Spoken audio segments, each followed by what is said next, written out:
Bueno, vamos a comenzar. Muchas gracias por estar aquí para esta segunda sesión acerca de la fenomenología de la donación de Jean-Luc Marion.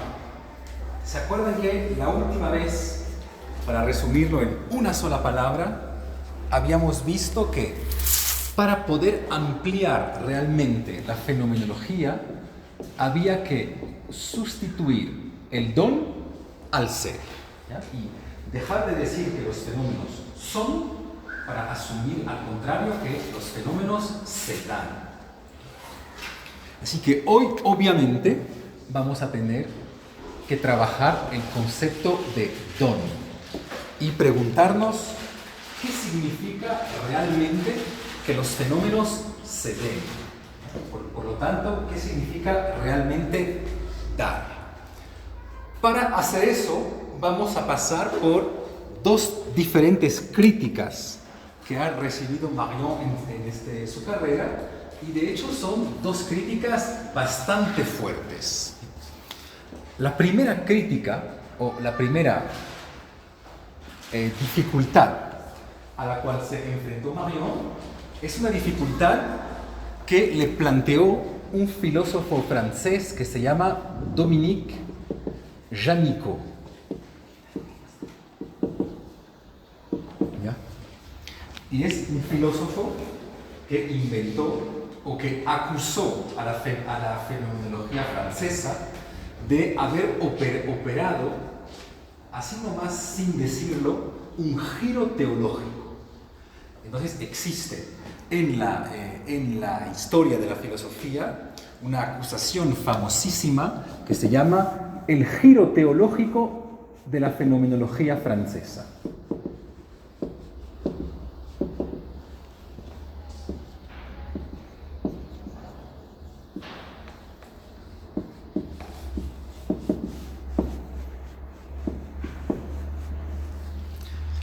Podemos entender fácilmente la estructura de esta acusación.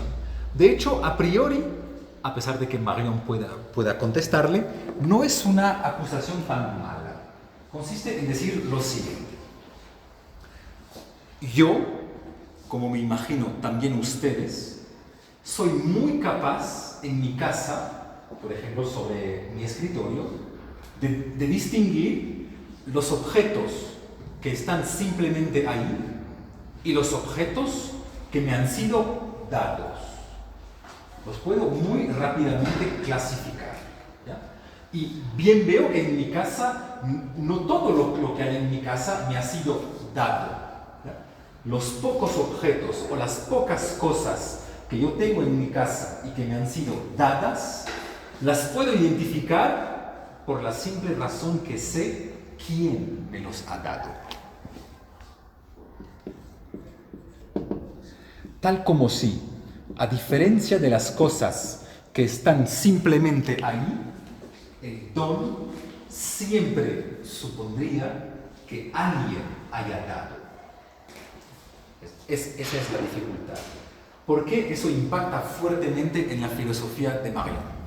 Porque se acuerdan que, según Marion, Marion nunca dice que tal o tal fenómeno se da. Él asume que todos los fenómenos se dan.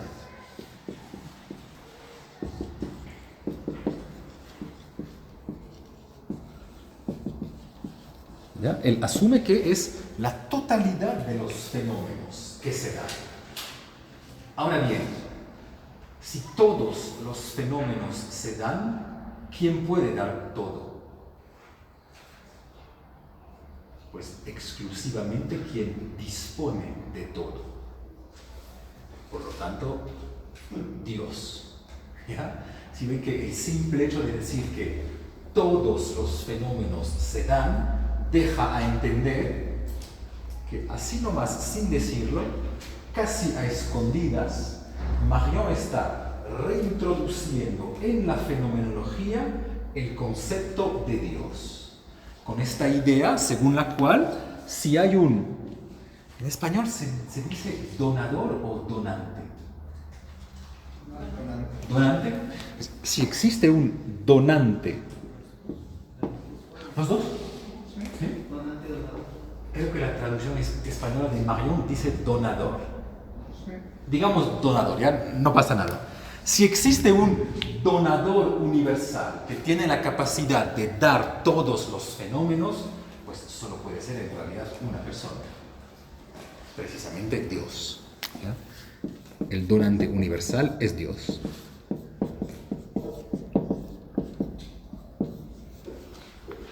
¿Ya? Por lo tanto, esa es la acusación, es una acusación fuerte. La acusación de Jánico consiste en decir: quien asume que todos los fenómenos se dan, en algún momento deberá necesariamente explicarnos quién los da. Y puesto que hablamos de todos los fenómenos, quién solo puede ser Dios. ¿Ya? Por lo tanto, a pesar de que Marion pretende, por su fenomenología, alejarse de la metafísica, mediante la figura del donador universal está reintroduciendo a Dios en fenomenología.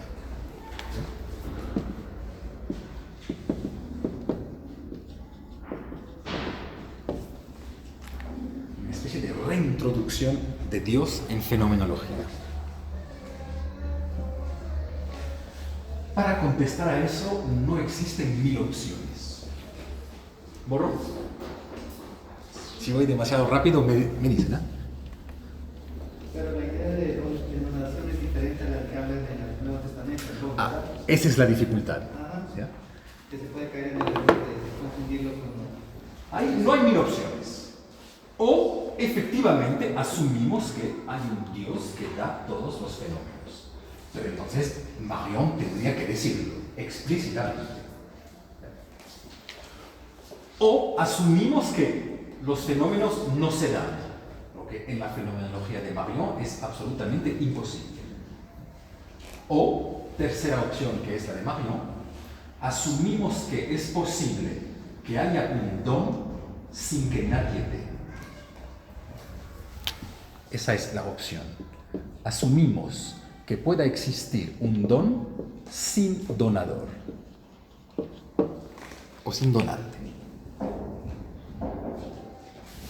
Eso es un poco duro pensarlo, porque tal como les dije, como mínimo en mi experiencia cotidiana, yo en mi casa identifico las cosas que me han sido dadas, porque puedo decirles quién me la ha dado, cuándo y además por qué razón. Mi cumpleaños, una fiesta, un matrimonio. Para contestar a esa acusación de giro teológico, Marion va aún más allá que el simple hecho de pensar un don sin donador y opera lo que él llama una triple reducción del don.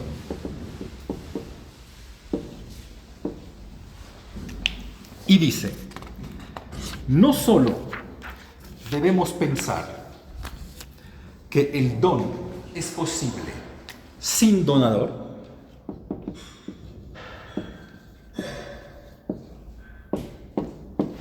pero además, dice él, voy a mostrarles que existe también sin donatario.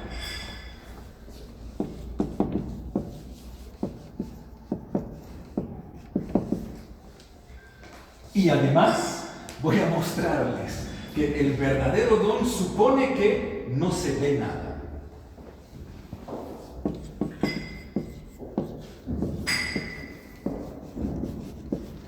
Si ven que ahí parece que estamos al límite de la locura, en realidad, ¿ya? Y no obstante, cuando leemos el texto de Marion, van a ver que es obvio. O sea, algo que parece completamente loco, de repente toma absolutamente todo su sentido. Comencemos, Borro, por el don sin que se dé nada. Lo que él llama el don sin objeto dado.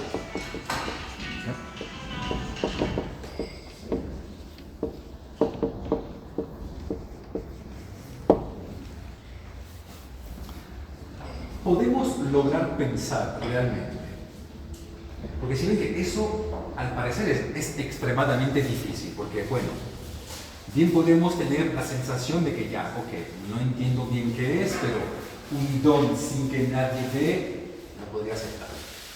Un don sin que nadie reciba, ya, lo aceptaría. Pero un don sin que se dé nada, eso sí es un problema. No obstante, dice Marion, tomemos ejemplos muy sencillos. ¿Qué significa darle poder a alguien?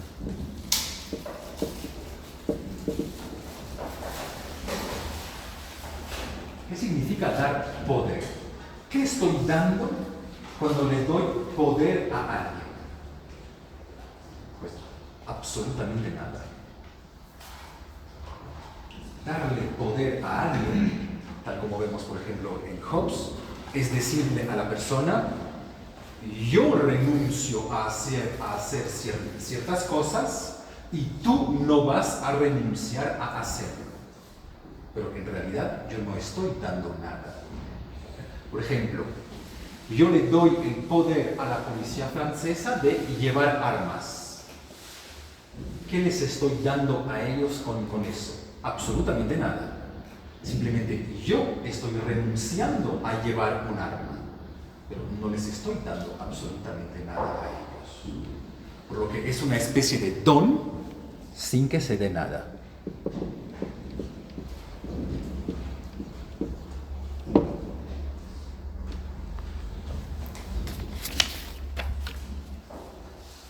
Segundo ejemplo, que igual parece obvio. ¿Qué significa dar de mi persona? Dar mi persona.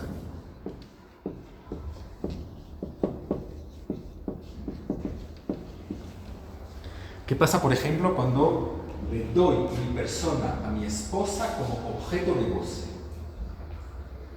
Pues, si ven que en realidad no doy absolutamente nada. Simplemente le doy la posibilidad, por ejemplo, de tocarme. Entonces le estoy diciendo, si tú me tocas, yo no me voy, entre comillas, a defender, yo no voy a reaccionar, yo no te voy a prohibir eso, pero no le doy nada. Ni siquiera le doy mi cuerpo, porque bien ven que en el caso de la prostitución, cuando la prostituta me da su cuerpo, en realidad no lo da, lo vende, lo alquila. Por eso le doy plata a cambio, pero no es un don, es un intercambio.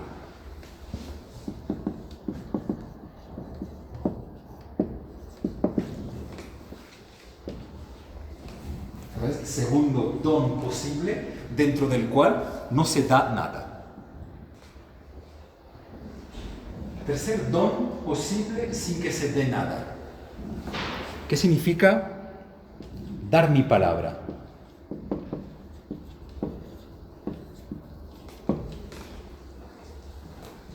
Una vez más, dar mi palabra en realidad no es dar absolutamente nada. Yo le doy mi palabra a alguien que estaré en tal lugar a las 5 de la tarde. No le estoy dando absolutamente nada. Lo único a lo mejor que le estoy dando es la capacidad de enojarse conmigo si es que yo no estoy a las 5. Pero literalmente no le doy absolutamente nada. De la misma manera podríamos hacer para los dones más importantes. Dar la muerte. Dar la vida. ¿Ya? Si ven que en ninguno de esos casos le estoy dando un objeto a la otra persona. Por lo que literalmente no circula ningún tipo de objeto entre el donador y el donatario. Por lo que bien podemos no solo pensar que un don sin objeto dado es posible, sino además que en los casos de los dones más importantes nunca son dones de objetos. ¿Sí ven que es obvio, en realidad? En los verdaderos dones no circula nada. No circulan objetos. ¿Borramos? Segundo punto. El don sin donatario.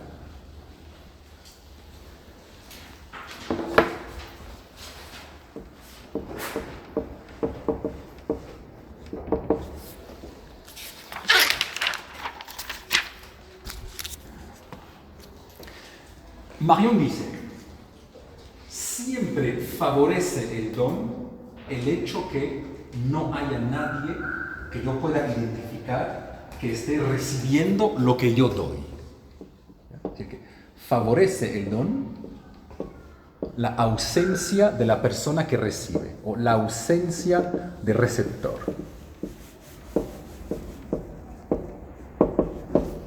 Y eso también parece completamente loco y no obstante es absolutamente evidente. Por la razón siguiente.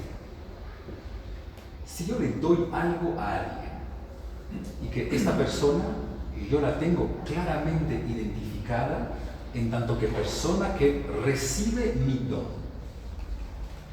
pues bien ven que ya no es un don en realidad, porque inmediatamente esta persona se va a sentir en deuda conmigo.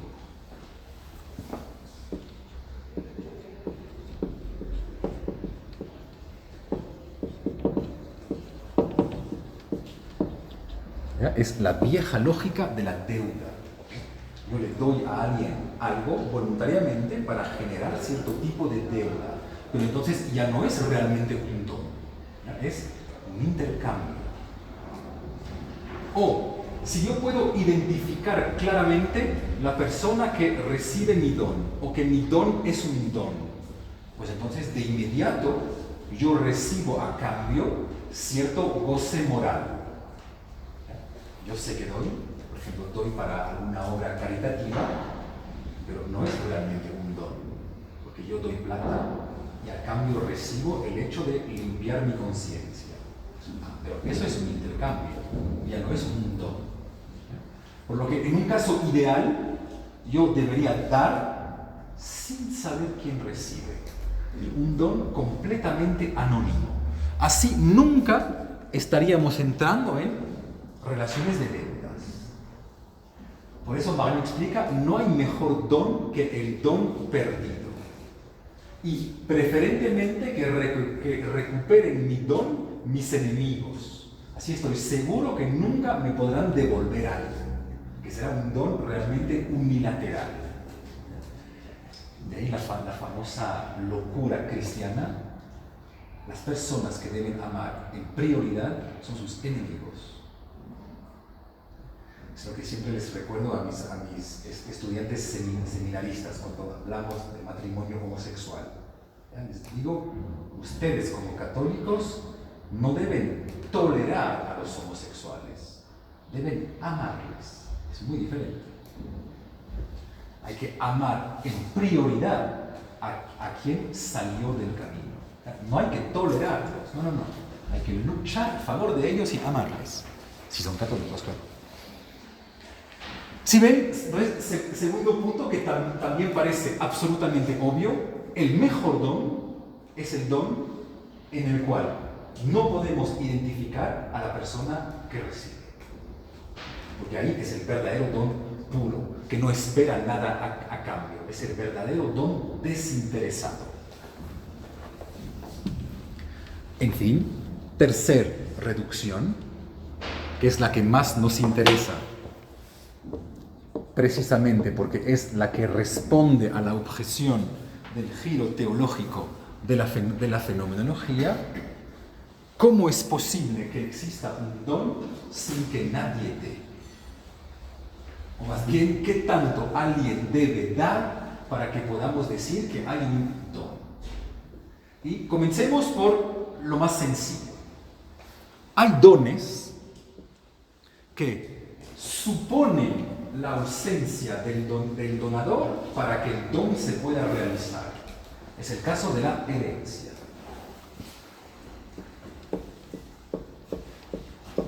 ¿Ya? La condición del don de la herencia es precisamente que el donador ya no esté. Siempre da desde el fondo de la tumba, es decir, en su ausencia.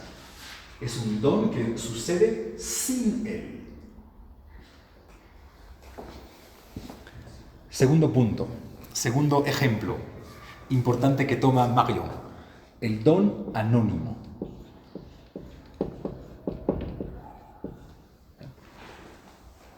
Imaginemos, tal como en esas historias que suele haber en las novelas en Estados Unidos, yo descubro de repente que tenía un tío que vivía en Arkansas y que me dejó de manera anónima un don absolutamente tremendo.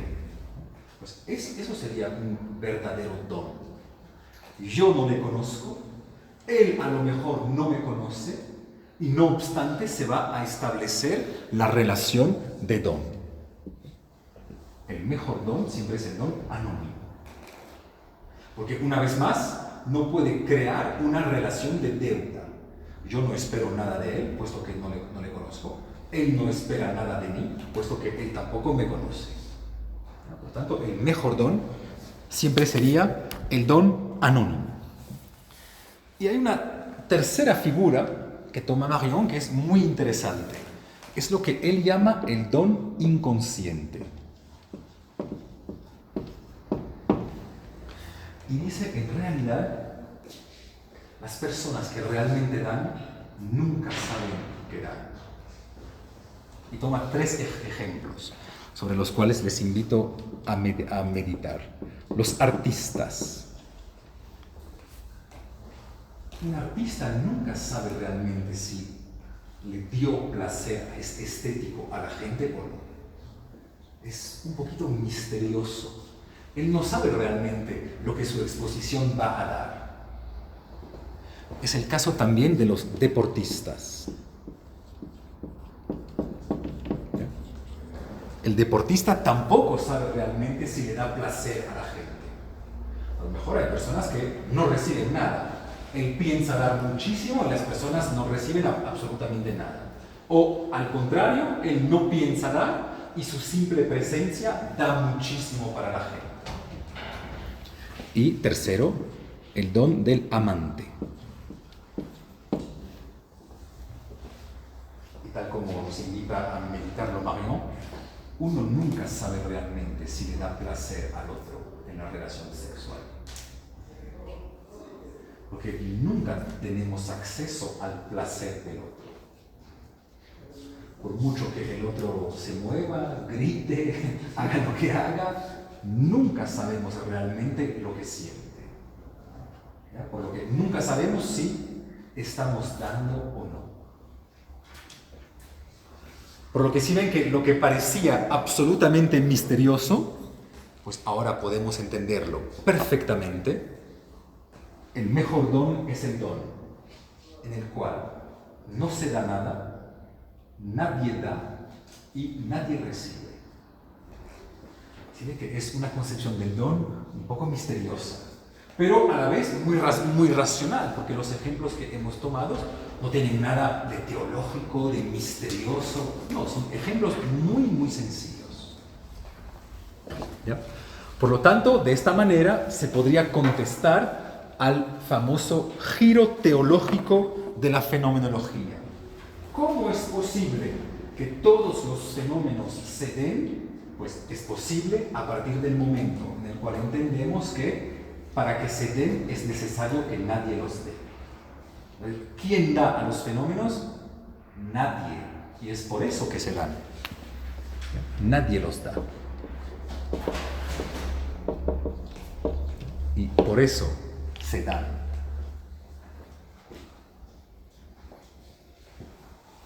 Hay una segunda objeción que nos permite precisar la concepción que tiene Marion del don, y esta vez es una objeción que viene de la antropología. La segunda objeción viene directamente de la antropología. Y es una objeción que le hace un profesor, un antropólogo francés de la Universidad de San Diego, ¿ya? Que se llama Marcel Hénin. Y le dice: el problema de Marion es que no entiende nada a lo que significa dar. Porque si hubiera hecho un poco de antropología, supiera que el don, por definición, nunca puede ser unilateral. que el don siempre es un sistema de donación.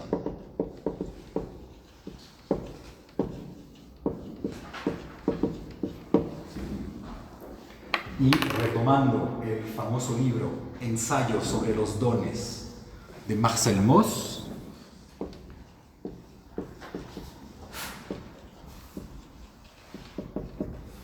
pues explica que lo que no entiende Marion al parecer es que el don es por definición recíproco, puesto que la verdadera utilidad social del don es de crear vínculo social.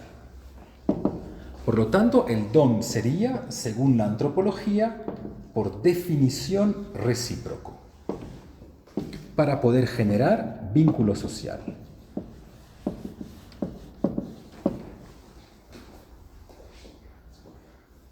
Se ve que es una objeción buena, o sea, no es una objeción estúpida.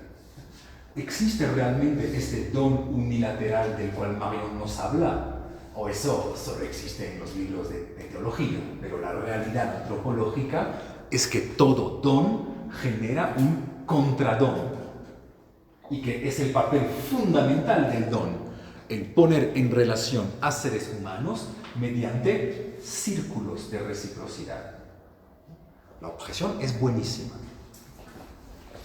No obstante, borro.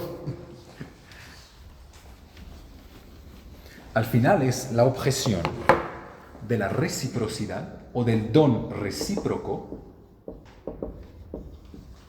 contra el don absoluto que pretende encontrar Marion.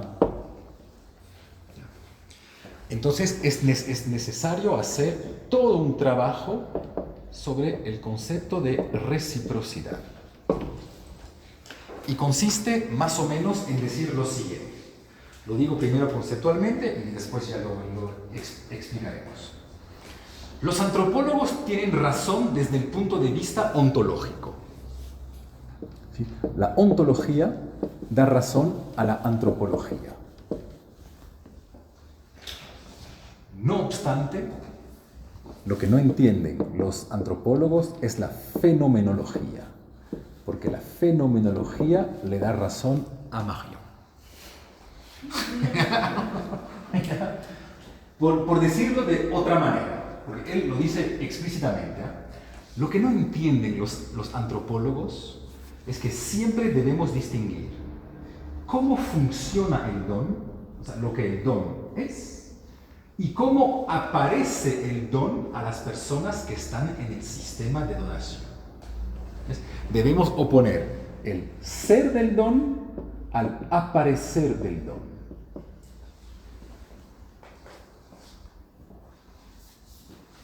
Vamos a ver. Van a ver que es fácil. Toda filosofía se debe poder expresar en un lenguaje sencillo. Si no, no es una buena filosofía. Partamos del concepto de reciprocidad. Todos sabemos que la reciprocidad es uno de los fundamentos de la vida social humana. Todos. ¿Ya? Si yo invito a un amigo una vez, lo invito 2 veces, lo invito 3 veces, si no le devuelvo la invitación, nuestras relaciones sociales se van a complicar. Entonces, hay una especie de obligación de reciprocidad. De hecho, lo sabemos tanto que todos jugamos con eso. ¿Ya? Cuando un profesor regresa del extranjero y le va a decir al señor rector, le traje una excelente botella de vino. Es porque entiende perfectamente la obligación de reciprocidad. ¿Ya? Si no, no le hubiera traído nada. Cada vez que damos algo, es con esta pequeña idea que en algún momento la persona se sentirá obligada a devolver. Ahora, lo terrible de esta obligación de reciprocidad es que obedece a reglas extremadamente estrictas. 1A.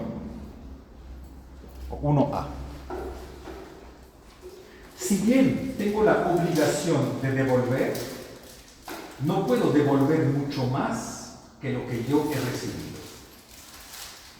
Porque la persona se sentiría humillada. Por ejemplo, Alberto me invita a comer una pizza en Quito, y como yo manejo bien Lévi-Strauss, manejo bien Moss, sé que le debo devolver algo. Entonces, le compro un pasaje de avión y vamos a comer en París. Ah, no. Eso no funciona. Porque yo le estaría insultando. Le estaría diciendo, ya ves, Alberto, si tú valoraras realmente nuestra amistad, es eso que hubieras tenido que hacer. No invitarme en esta miserable pizzería. Por lo tanto, devolver mucho más es humillar.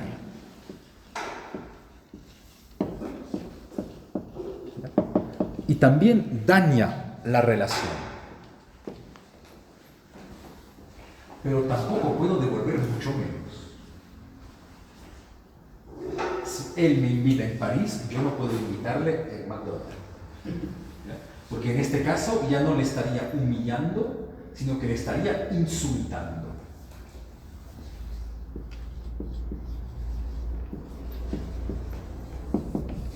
¿Ya? Si devuelvo mucho menos, es una especie de insulto. Todos sabemos que las leyes de la reciprocidad son muy complicadas. Por eso es tan difícil hacer regalos. Obedece a leyes muy duras.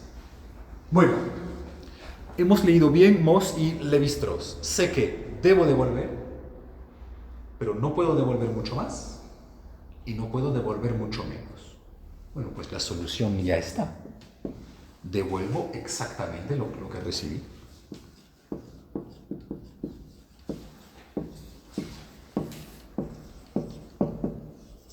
¿Ya? Alberto me invita a comer a su casa, pues para no estar en deuda con él, para restablecer esta reciprocidad, yo le invito a comer en mi casa y cocino la misma entrada, el mismo plato fuerte y el mismo postre. ¿Funciona o no? Para un cumpleaños, un amigo me ofrece una corbata en seda azul para no meterme en dificultades con él. Para su cumpleaños le compro la misma corbata de seda azul. Toma. Yo leí muy bien Lévi-Strauss. Toma. Tampoco funciona. Entonces ahí hay un problema filosófico muy interesante. Por un lado, la reciprocidad es absolutamente necesaria. Por otro lado, es absolutamente imposible.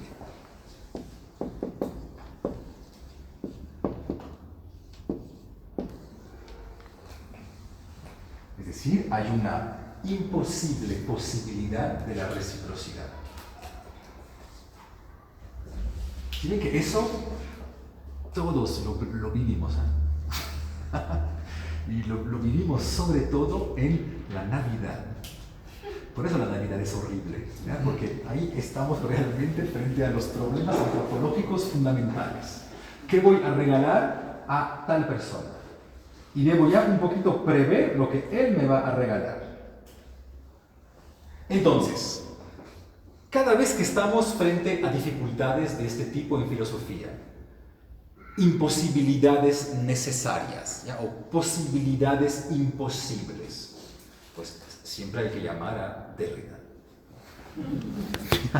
que es el que soluciona todo. Veamos cómo. Pero quisiera dejar eso por ahí. ¿Cómo vamos a hacer para que haya reciprocidad? Porque es absolutamente necesario. Tiene que haber reciprocidad. ¿Cómo hacer para que haya reciprocidad sin que haya reciprocidad?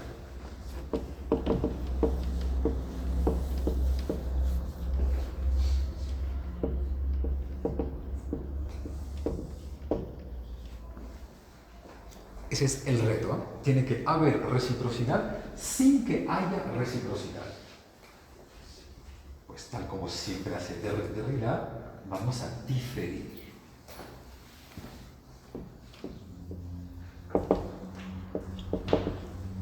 Ya saben que es el concepto fundamental, tal vez, de la filosofía de Derrida, la différence, pero con una A, ¿ya? Que me parece que en español se dice diferencia, ¿ya? Con una A. El hecho de diferir, de desplazar algo en el tiempo y en el espacio. Entonces, para la Navidad, vamos a inventar trucos. Y por ejemplo, vamos a inventar este truco magnífico que se llama Papá Noel.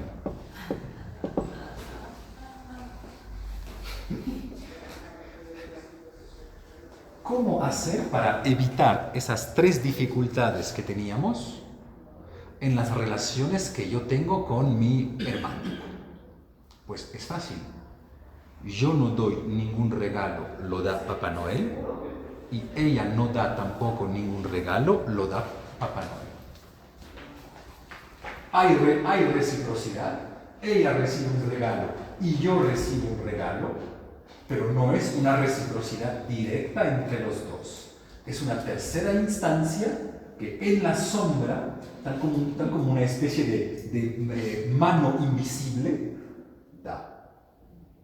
Por lo tanto, ya no tenemos el sistema del don y del contradón. No es que yo le dé un regalo a mi hermana y que ella me devuelva un regalo. No. Papá Noel da y Papá Noel da. Son dos dones unilaterales. ¿Ya? Papá Noel es el operador de los dones unilaterales. Es decir, permite esconder el hecho que a alguien devuelve. Gracias a él, nadie devuelve, los dos dan. Perfecto. Se esconde la reciprocidad. Obviamente, todo el mundo sabe que la reciprocidad está ahí, pero la escondemos gracias a esa tercera persona. Hay una tercera instancia que esconde el hecho que hay un dar y hay un devolver. Porque desde su punto de vista, solo hay dos dones. ¿Sí ven que es magnífico? Por eso Papá Noel es tan importante. O vamos a inventar, tal como ustedes hacen en Ecuador, vamos a inventar el amigo secreto. Es la misma figura.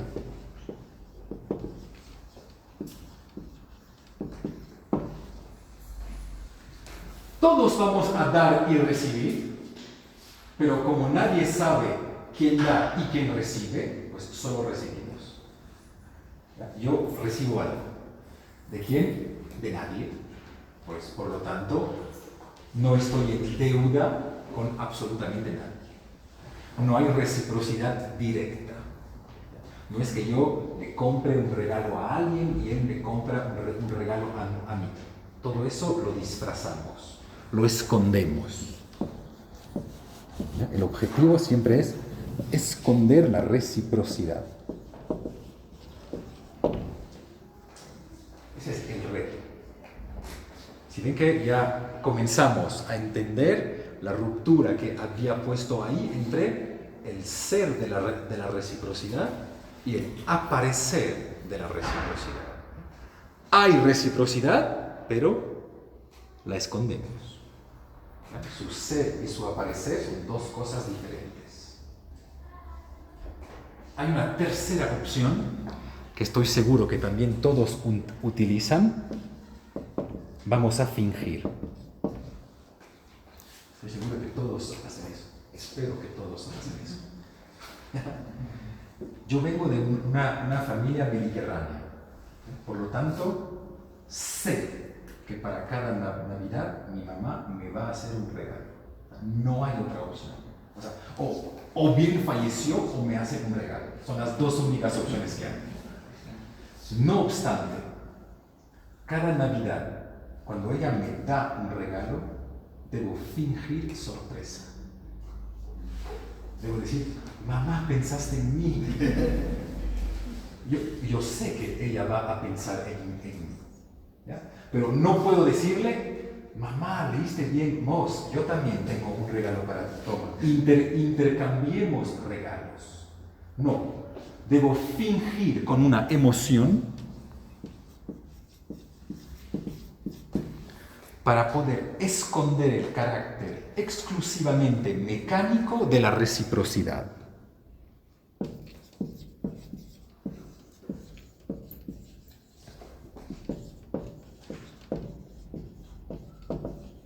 Sé que todos los chicos conocen eso el día 14 de septiembre. A mí siempre me sorprende que las chicas estén sorprendidas que les regalemos flores el 14 de septiembre. ¿Por qué? Porque se sorprenden. Porque dicen, ay, gracias, pensaste en mí, muchas gracias. Sí, claro. O sea, no tiene absolutamente nada de sorprendente. Pero como entendieron bien esta lógica y son bien educadas, fingen. Porque sería horrible, por ejemplo, que mi esposa me diga, sí, claro, Stefan, yo ya sabía que tú me ibas a regalar flores. Yo ya lo sabía, es el 14. Y de hecho yo a cambio voy a darte esto. Claro que es lo que realmente sucede, pero no se puede mostrar, ¿ya? Se tiene que esconder. Es terrible, ¿eh? A ver, solo borro esto. Así que, al final, la respuesta que le hace Marion a la antropología es la siguiente. Si bien el don puede ser recíproco, nunca puede aparecer en tanto que recíproco.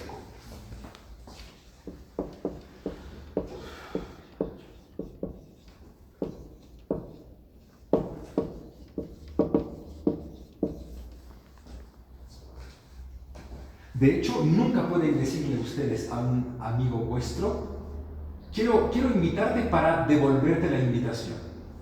Eso es horrible. Obviamente, es lo que está pasando. Estamos devolviendo invitaciones, pero no se pueden mostrar de esta manera.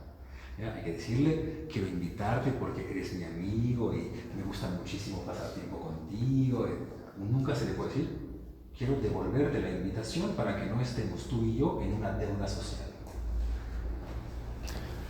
Por lo tanto, ven fácilmente que la fenomenología y la ontología del don pueden funcionar según dos sistemas diferentes.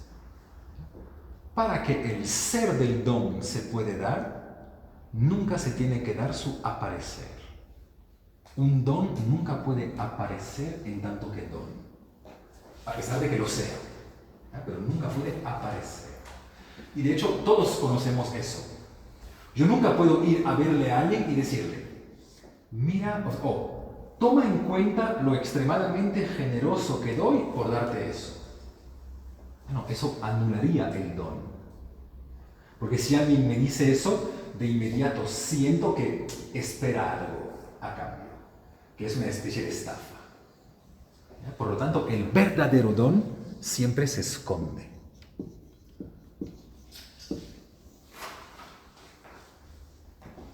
Y hay otro filósofo famosísimo, magnífico, que se llama René Girard,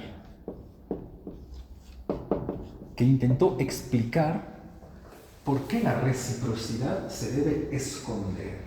¿Por qué está a la vez tan al centro de los sistemas sociales humanos y que no obstante se debe esconder?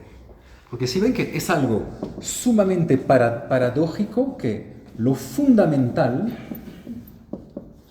se deba esconder. Y propone la explicación siguiente.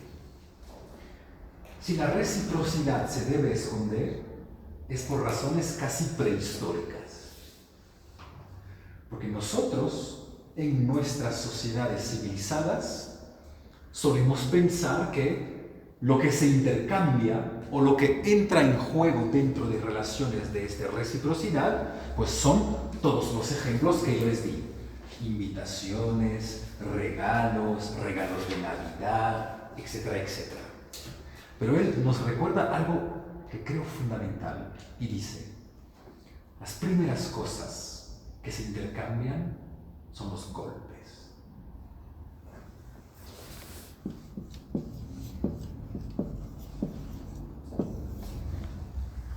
Es extremadamente difícil, hasta ahora, porque tenemos cierto cerebro reptiliano, es extremadamente difícil que alguien les insulte sin que ustedes de inmediato sientan algo que les llevaría a devolver el insulto.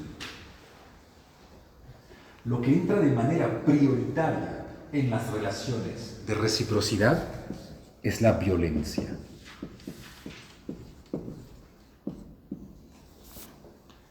No sé si ustedes sienten eso. Es muy difícil que alguien me pegue sin que yo sienta como mínimo el deseo de pegarle. O que alguien me insulte sin que yo sienta el deseo de insultarle. Por lo que la primera reciprocidad, la reciprocidad fundamental, es la de la violencia, es la de los golpes, es la de la mecánica. Es casi algo inmediato. Alguien me insulta, inmediatamente insulto. Entonces, todo lo que funciona de manera mecánico tiene para él algo que ver con cierta violencia. Por eso se debe esconder, porque detrás de los regalos bien sabemos que estamos intercambiando golpes, o que estamos siempre al límite de esconder los golpes. Por eso las fiestas siempre acaban mal. Una fiesta que acaba bien no es realmente una fiesta. No sé si ustedes alguna vez sintieron eso. Estamos en una fiesta, todo el mundo tranquilo, en esta discoteca, y hasta que no haya cierta violencia, falta algo. O sea, falta que dos chicos a la salida se peguen o que nos insultemos con un grupo. O sea, le falta algo a la fiesta si no hay cierto momento de violencia. No sé si sintieron eso alguna vez. Y saben que ese es el caso de manera prioritaria en la fiesta de carnaval. Y ustedes lo saben en Ecuador más que en ninguna otra parte del mundo. ¿Qué se hace en carnaval? En muchos países del mundo la gente se lanza cosas. Claro que hoy en día nos lanzamos harina, nos lanzamos agua, nos lanzamos huevos. Ya, pero ¿cuál es el viejo rastro reptiliano que tenemos en el cerebro para que el día de carnaval nos estemos lanzando algo? Ya, pues obviamente yo detrás de la harina veo llover las piedras de los linchadores. El momento de carnaval es la fiesta linchadora. Es cuando nos lanzamos piedras. Y de hecho, eso, no sé si eso se hace en Ecuador, pero normalmente en el carnaval, tanto francés como italiano, el momento más importante de carnaval es cuando estamos todos en la plaza mayor de la ciudad. Hay una inmensa estatua del señor carnaval y lo quemamos. Lo quemamos y todos nos sentimos bien de verlo quemar. Y toda la violencia que hemos acumulado durante el año por fin sale. Lo hemos quemado. De la misma manera que siempre me pregunto en Ecuador, ¿qué habrá pasado para que ustedes al comienzo de cada año quemen muñecos? ¿Qué mala idea les habrá pasado por la cabeza? Porque si ven que es extraño hacer una muñeca que tiene una forma humana y quemarla. ahí hay un viejo rastro de cerebro reptiliano, tal como en toda cultura. Pero bien podemos imaginar que en cierto momento de la humanidad, lo que se quemaba no era una muñeca, era un verdadero ser humano.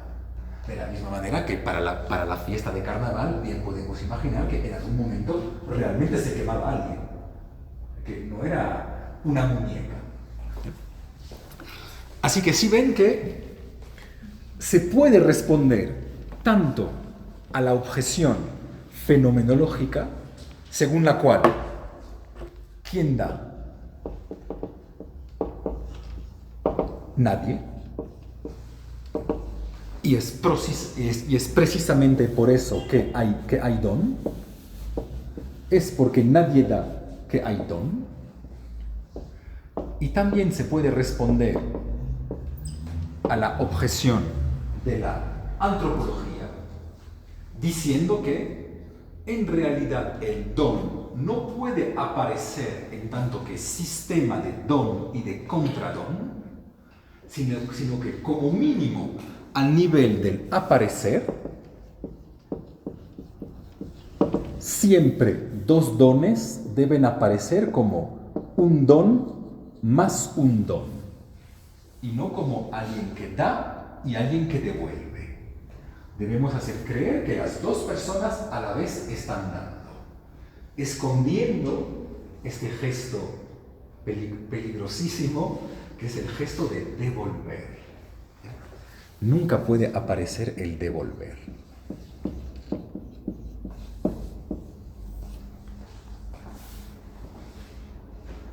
Gracias a eso, y ya con eso cierro, podemos entender cuál es al final la concepción, o podemos comenzar a precisar la concepción del don en Marion.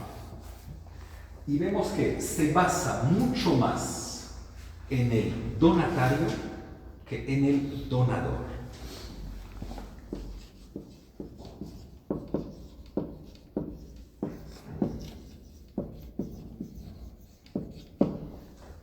Marion siempre explica: quien decide si hubo don o no hubo don es el donatario.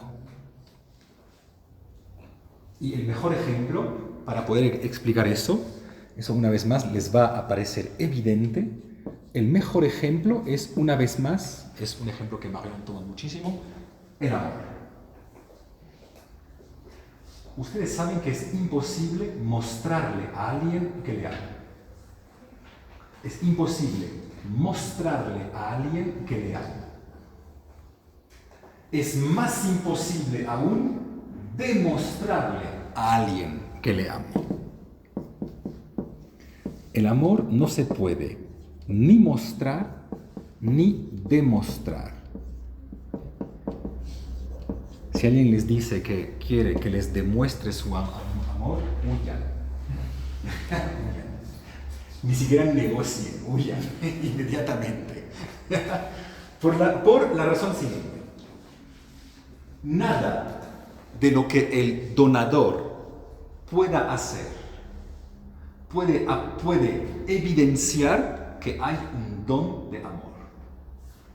Imaginemos que para mostrar mi amor yo le haga regalos a mi esposa. ¿Eso demuestra que le amo? No demuestra nada. Puedo hacerle regalo a cualquier persona. Imaginemos que para demostrarle que le amo, decida prestarle muchísimo atención y dedicarle muchísimo tiempo. ¿Eso demuestra que yo le amo? Tampoco lo demuestra. Tal vez yo estoy haciendo eso porque sé que mi suegra tiene muchísima plata y que si algún día fallece, yo recibiré esta plata. Tal vez tengo un interés ahí. Imaginemos que para demostrarle a mi esposa que le amo, decida suicidarme. Mira, Sandra, te amo tanto, me suicido por ti frente a ti.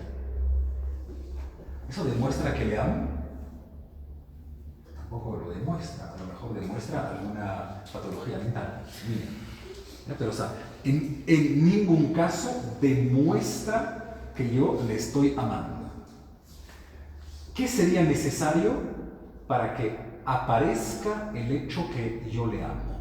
Y para que en mis gestos aparezca el amor. Es necesario una cosa. Sería necesario que ella, en tanto que donataria, decida exponerse al riesgo de asumir que mis gestos son gestos de amor.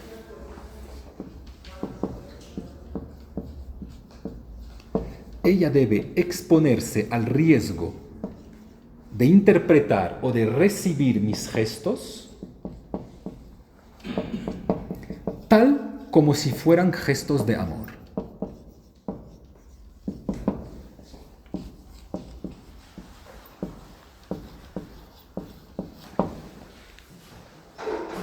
Si ella, desde su posición de donataria, es decir, de receptora, asume interpretar mis gestos en tanto que gestos de amor, cualquier gesto que yo pueda hacer le aparecerá como un gesto de amor. Cualquier gesto, hasta tal vez el más mínimo. Pero si ven que al final ella decide. O sea, no hay nada que yo pueda hacerle para convencerle que le amo. ¿Ya? De hecho, nunca se puede convencer a alguien que le amamos. Ella va a decidir si lo que recibe, lo recibe en tanto que amor, o si decide cerrarse al don de amor. Si decide cerrarse, no hay nada que yo pueda hacer. Porque cada uno de mis gestos podrá fácilmente interpretarlo como, es que él tiene un interés. Por ejemplo, el hecho que yo le pida que ella se case conmigo. Si ven que ella puede interpretarlo como él me ama, pero también podría de manera absolutamente racional decir, él se casa conmigo porque necesita la visa de trabajo ecuatoriana. Así que al final ella va a decidir recibir o no mis gestos, tal como si fueran gestos de amor. Por lo que el don en Marion, paradójicamente, está sobre los hombros del donatario. Todo lo que me sucede en la vida, yo puedo decidir recibirlo tal como si fuera un don, o puedo al contrario cerrarme completamente. Pero al final yo decido. Yo, el donatario, ¿ya? No el donador. ¿Sí? Que con el ejemplo del amor se hace un poco más claro, creo. Esa idea que quien fenomenaliza el don, quien lo revela, quien lo hace visible, es quien decide recibir. No es quien decide dar. ¿Ya? Veremos en la próxima sesión, el próximo miércoles, el tercer punto muy importante de la fenomenología de Marion. Hablaremos de los fenómenos saturados.